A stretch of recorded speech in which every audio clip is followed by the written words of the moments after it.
Rob Thomas, and welcome to another episode of Club and Resort Talks podcast. Today's podcast is sponsored by JBD, JGA Design and Architecture. Since its founding in 1983, JBD and JGA Design and Architecture has successfully completed an impressive array of design projects and at private clubs throughout the United States.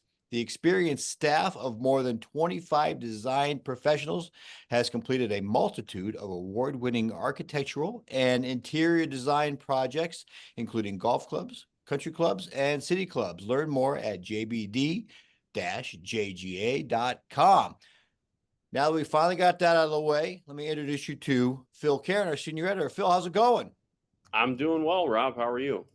Well, I'm doing a lot better now that we got that ad read out of the way. A little behind the scenes information. It took me 3 tries, and I still didn't do it perfectly, but I did it, and Phil had to suffer through it. I think it's just all the letters and the abbreviations that messed me up every single time.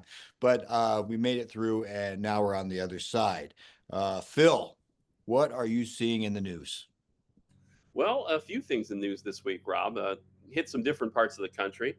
We'll hit my home state of Michigan, although the northern part, the Upper Peninsula part. The Island Resort and Casino in Harris, Michigan, is planning a $19 million capital investment that's going to feature a new 9-hole golf course, golf shop, and additional convention space.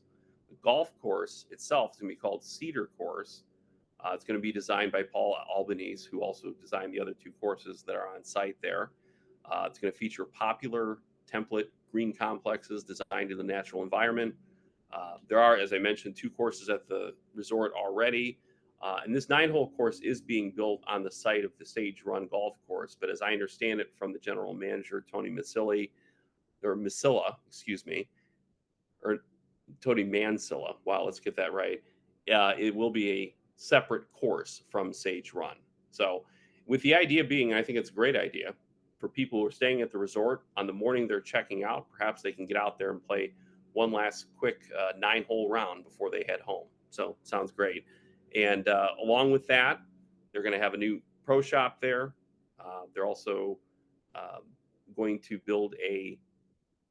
add to their convention center space, almost 17,000 square feet of new convention space as well.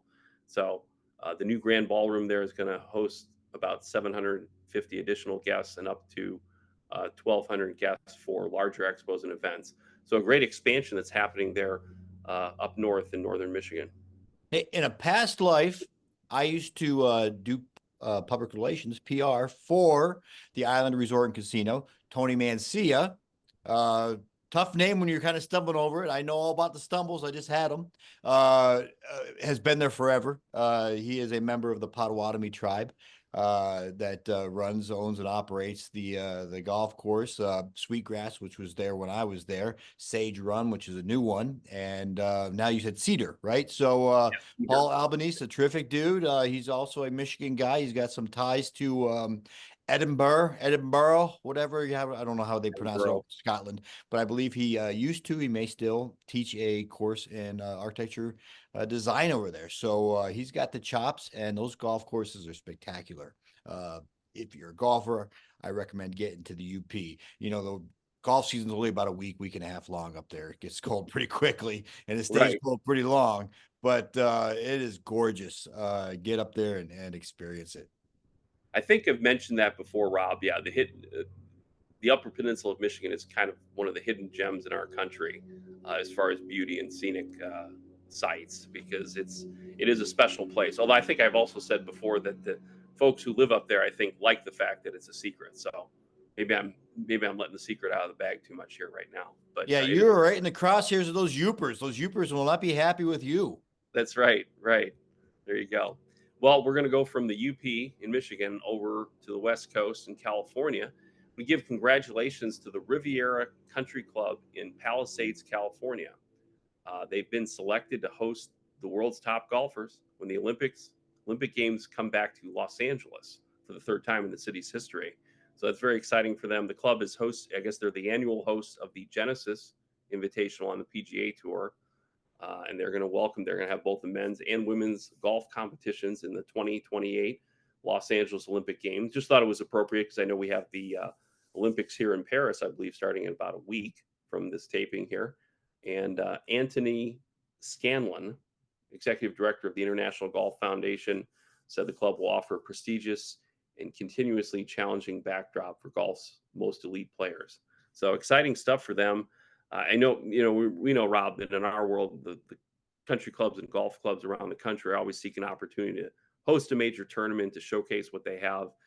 The Olympic Games here, the Riviera Club is going to have a chance really to showcase their golf course to an international audience. So very exciting for them. Seems more logical to have it at the Olympic Club, but I suppose Northern California, San Francisco is not quite Los Angeles where the club's going to be. You don't want to drive hours and hours and hours to get up to there. But speaking of backdrop, you'd mentioned backdrop, and that number 18 with the iconic clubhouse on top of the hill, golfers coming up there. Looking forward to that. It's going to be spectacular. Yeah, it definitely will be. And I'm hoping here maybe we have some folks on from the club to talk about this opportunity they have. Very exciting for them to have the Olympic Games, and again to have sort of a worldwide audience getting a chance to see what the golf course has to offer. All right, here's your open invitation. Let's get on the podcast. Right. Talk about this. Absolutely, would love to have them on for sure. Now, and of course, I can't go through a podcast without talking about Florida. The Colonial Country Club in Fort Myers, Florida, recently approved an amenity improvement plan. It's going to include renovating, expanding the pro shop and cart barn. There's also going to be makeovers of the pool area and the community center.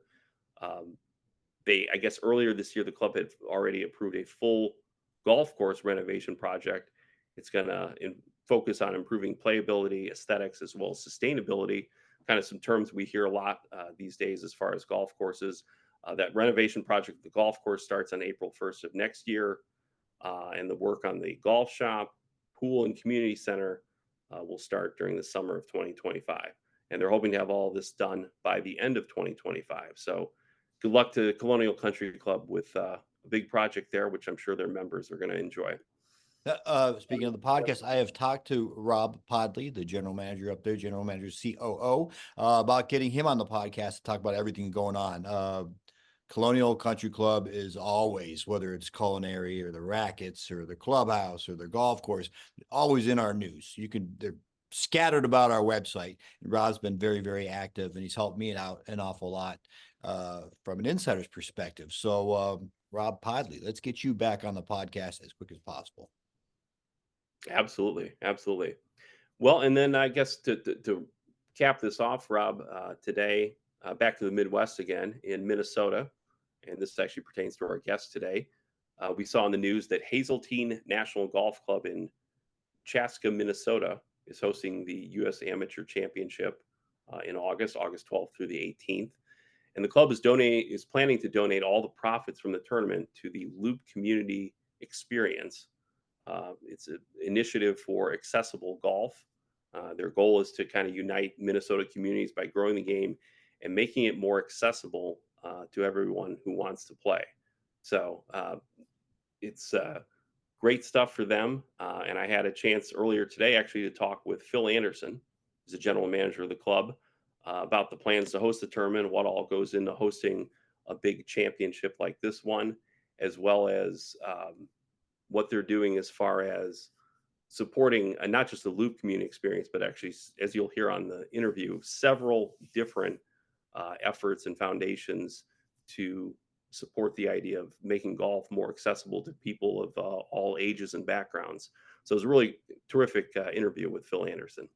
All right, let's get to it. If you are interested in hearing and seeing what Phil Squared looks and sounds like, stick around for Phil and Phil.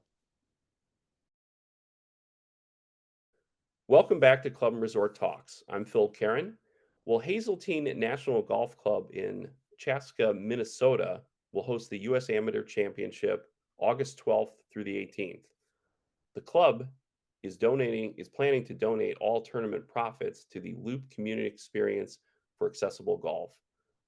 That venture's goal is to unite Minnesota communities by growing the game and making it more accessible to anyone who wants to play. So joining me to talk about the upcoming tournament and the Loop Community Experience is Phil Anderson. He is general manager of Hazeltine National Golf Club. Phil, welcome to Club and Resort Talks. Thanks, Phil. Appreciate the opportunity, certainly, to join you here today, and we're incredibly excited to talk about what we've got going on up here in Minnesota, and certainly with the USAM coming to town, we've got some bold initiatives that we are really looking forward to executing, and we're just excited to better the community as a whole. We're really, really excited about the event and what it means to golf here in Minnesota, and certainly the region, and certainly what's at stake from a USAM perspective with those top two spots getting exemption into the Masters is always a wonderful tradition that we're looking forward to having here on property.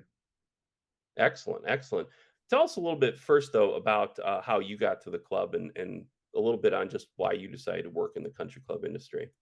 Yeah, appreciate that, Phil. Certainly, I've been incredibly passionate about golf here in Minnesota. It's in my core. I've always been involved with trying to do everything we can to grow the game, and just always fundamentally thought that our communities are better when people are playing golf. You get kids away from video games, get them outside, engaging on the golf course, interacting, developing social skills, whether they're playing golf, whether they're caddying, whether they're working in the industry. I think it allows for our youth to really develop great social skills, and I think better certainly our communities as they get into the workforce and have success with interacting with others and working together and working towards great initiatives. So golf's been at my core. I had an uncle that was a golf professional. Ironically, was an assistant golf professional here at Hazeltine. So it's been fun to certainly follow in his footsteps. He was a PGA of America Hall of Famer.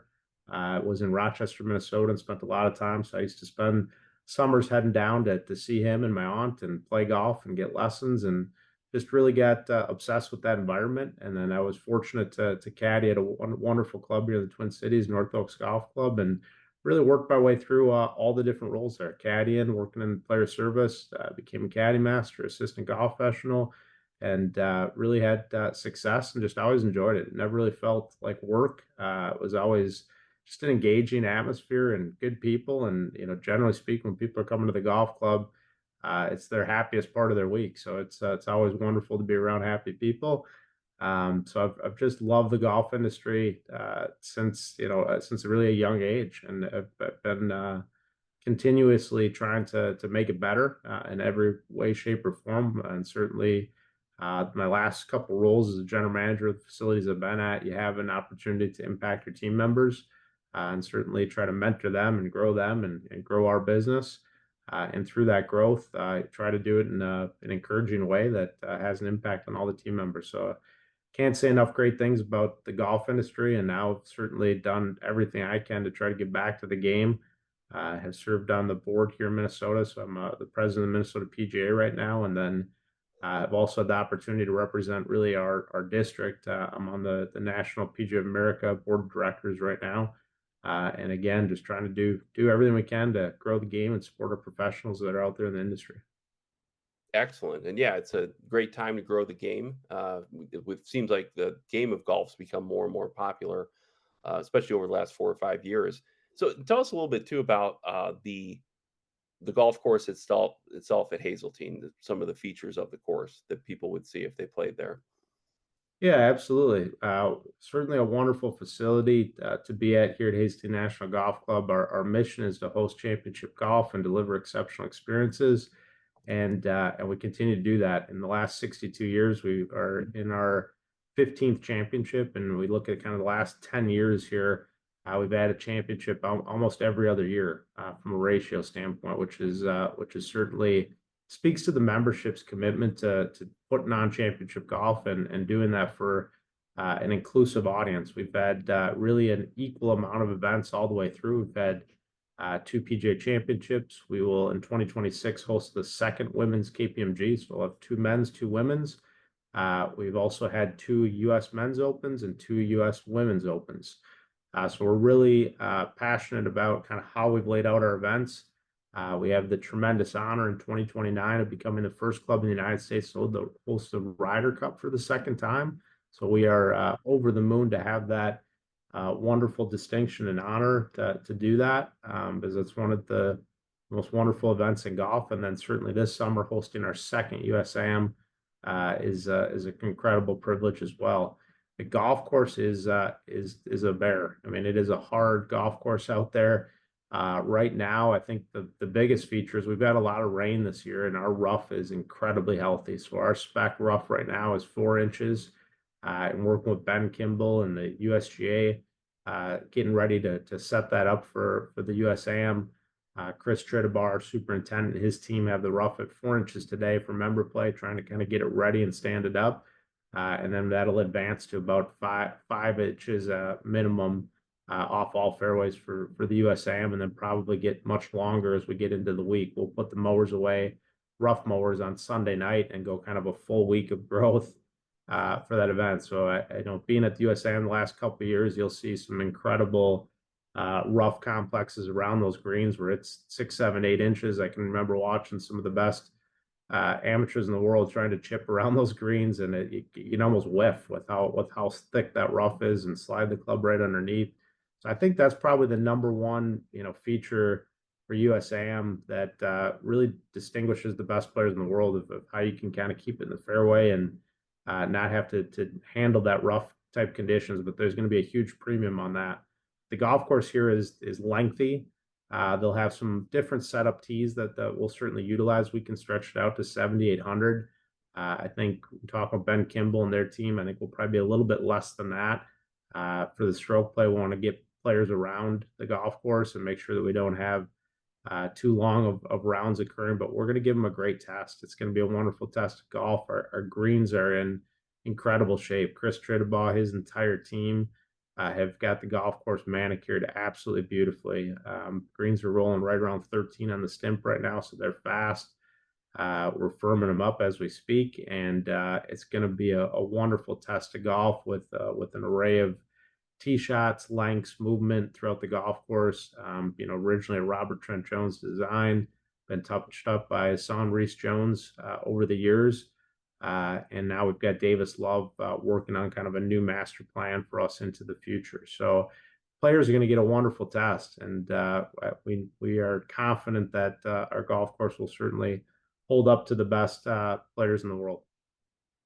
Yeah, sounds like it. No doubt the qualifiers from this will have definitely earned it from what you're describing on this golf course. I'm not, as a golfer, I've always been a short game person. I've never hit it long off the tee. So I think this course sounds like, to put it politely, it sounds like it would be a nightmare for me to try to play, especially at the championship tee level, especially with that rough too. Absolutely, yeah. It's just hard. It's a hard golf course. You gotta have your game pretty sharp and be in all the right spots and keep it in the short stuff for sure. Right, right. Staying out of trouble is key for sure. What else then too? You kind of gave a very nice overview of what you're doing to prepare the golf course itself to host this event in August. What else happens as far as other things off the golf course, but at the club, of course? What else is happening in terms of preparations? If you can kind of, I know there's a ton of things to Yeah. go over. If you can kind of give an overview, what else happens? What happens off the course to prepare for a major event like this at your club? Yeah, absolutely. So we've been working on this for 2 years, where we've attended the last two USAMs, Ridgewood and then Cherry Hills, and their sister clubs the last 2 years. And then we spend time with kind of their volunteer committees during that week of asking questions. And then we've got an organizational structure here with an executive committee of 5 members, and then 29 different committees that oversee different elements of the event. So we have over 900 volunteers involved with the event. So it's a fairly big undertaking from a club perspective as far as how we get organized and then how we execute what occurs. The one thing that's different about the USAM is the physical build out on the golf course is pretty minimal. The whole inspiration behind the event is to really give it that kind of, you look back in time, the kind of the Bobby Jones feel. He won the event 5 times, and you see the crowds walking with the players up the fairways, green side.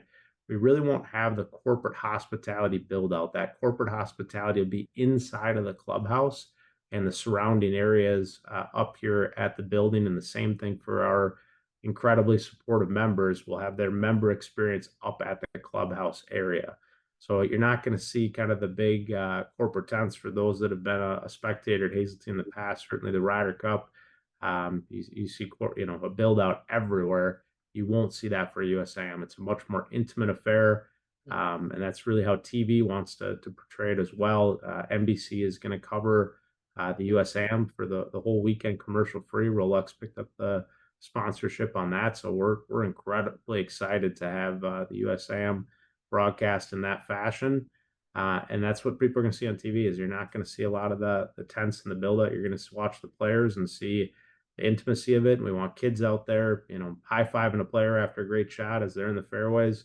It's really the vibe of a USAM, and it comes with energy and excitement. I believe the average age last year was 22.4 years of age.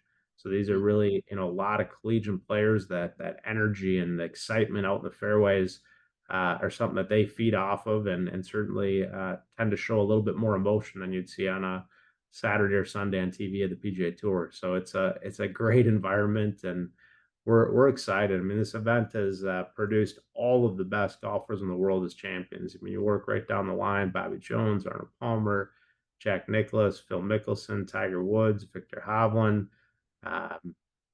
all the way through. It's an exciting time to have the best in the world coming, and I think one of the things that our membership is talking a lot about too is we do believe that with us hosting the Ryder Cup in 29, we'll probably see 3 or 4 of these players play on the Ryder Cup team. And that's an exciting thing where you might not know their name today, but you're going to know them very soon. I think Matthew Fitzpatrick's another great example. Certainly, Country Club winning the USAM there and then winning the US Open. It's incredible stuff, and we're excited to be a part of that history. Excellent. Yeah, definitely great history. And obviously, this event is well, you kind of went through the illustrious names from golf history. It is, of course, the event where, many of these great names, when they first made a mark, was at this very tournament. So very exciting for you guys to have it. One thing want to talk about, I mentioned in the introduction that the profits from the tournament will go to the Loop Community Experience. Tell us about the Loop Community Experience and its mission. Yeah, absolutely. So we've had, again, incredible engagement from our first foremost our membership with giving up the golf course for 2 weeks and volunteering and supporting the event financially as well. And then we certainly have a number of corporate partners that have understood what our mission was, which is to certainly put on the best USAM we possibly can and support the 312 participants and give them an incredibly memorable week and experience. But separate from that, the club really budgeted to break even. So we're budgeting to make $1 on the event, and then all proceeds in addition to that dollar are going to be given away to 5 different golf foundations that we're going to do down at the Loop Community Experience. So the Loop is a brand new golf course. And when I say that, it's been redone. It was an existing golf course that was redesigned, and it was designed to be handicap accessible. So they've got Verticat devices over there where you're able to ride upright or sit in a swivel chair. And it's really built to be handicap accessible. So you can take these carts right on the green. There are no bunkers out there.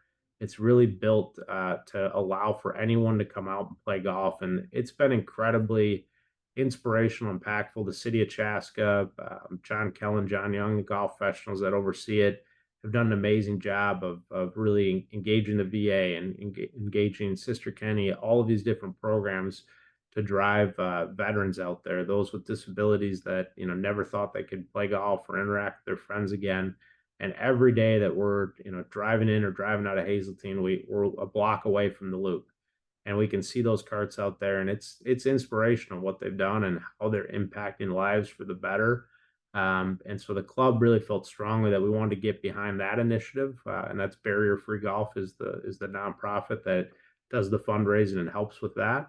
And then we're looking at other organizations here in the Twin Cities that we want to benefit to grow the game of golf and certainly allow an inclusive nature of really what golf is and how we grow the game. So we have got partnerships certainly with them. We've got one with the PGA of America with PGA Reach. So that's Youth Military Inclusion. We've got Minnesota Golf Association's Foundation. We've got Youth on Course, which allows for kids to play golf for $5 from a green fee perspective. And then the final one on Sunday is going to be really special. That is with the First Tee.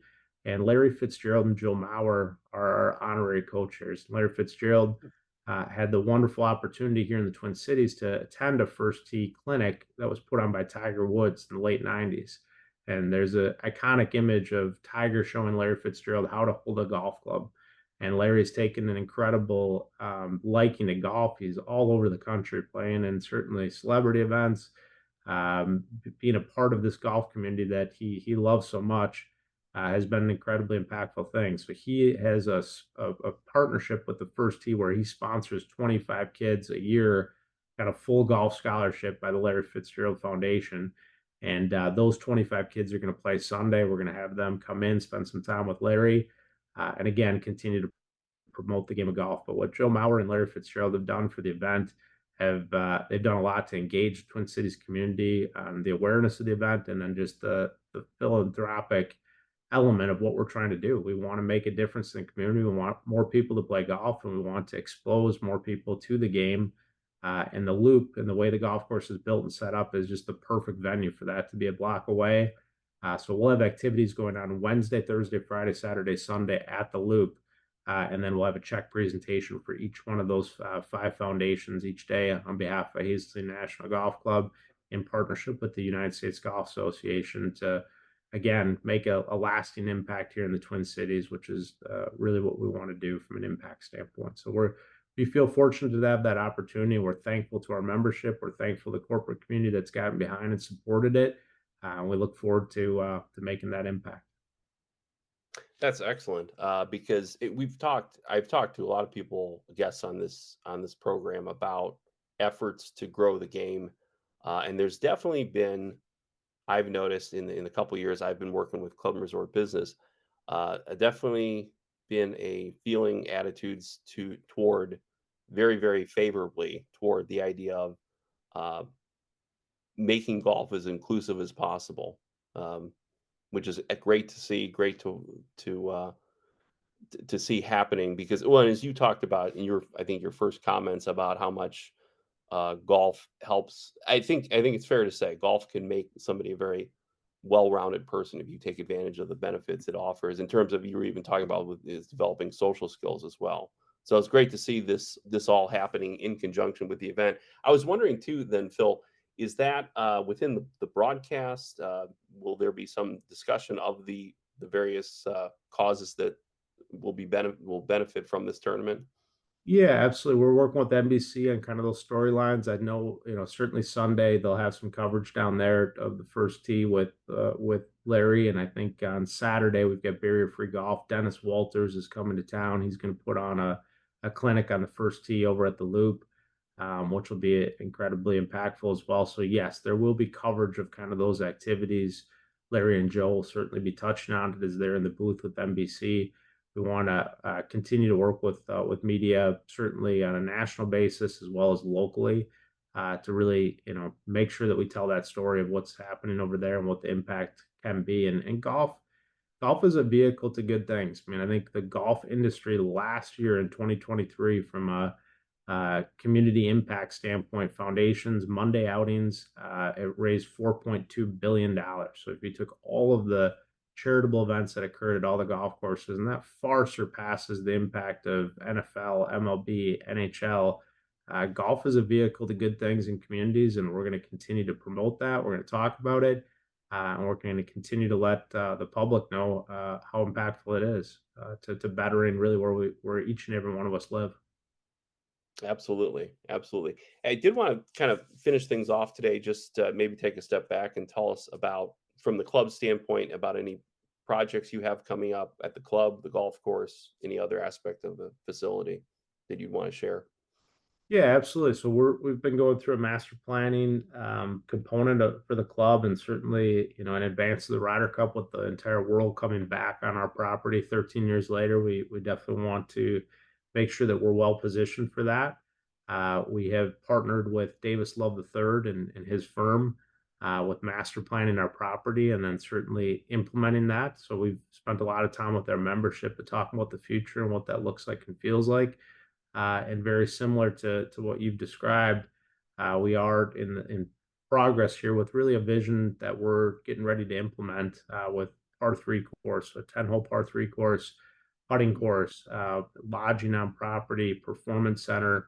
That would be a world-class area to train. So we're getting our campus ready to kind of build out and have that ready for Ryder Cup. So we've got an exciting future ahead of us, and we're looking forward to, as we progress, post USA. I'm talking a little bit more about what those plans look like and feel like, and really where golf's going. But I think some of those initiatives are, again, to get kids playing golf, to get an inclusive nature of what we're trying to do, whatever your skill set might be, having a par three short course that anyone can play, anyone can putt. I worked at a club in California with a putting course, and it was incredible what that looked like and felt like, and inclusive nature. We had an 18-hole women's league that would shotgun at 8:30, and then at 11:30, we'd have women come out that used to play golf that no longer physically could, but they did 18 holes of putting, and then they joined together for lunch afterwards. So I think thinking about multi-generational activities and envisioning grandparents with their kids and then their grandkids going out on a par three course, those are the core values of what we believe in and growing the game, and making sure that people are having a wonderful experience. So we've got an exciting future ahead. We'll look forward to sharing more details here later this fall and into the winter of what those renderings and what everything's going to look and feel like. But an exciting future here at Hazeltine, and looking forward to letting the world know what we're up to. It does. Sounds excellent. And I look forward to hearing more from you as well. Phil, I appreciate the time today. Good luck with the tournament next month and everything else that's happening at Hazeltine. Thanks for your time today. Thank you, Phil. Appreciate that. And as a reminder to our audience, you can always visit clubresortbusiness.com to view other podcasts like this one. You can also visit the same site to see more information about what's happening in the club and resort industry. So make sure to check that out at clubresortbusiness.com. Folks, take care, stay well, and have a great day.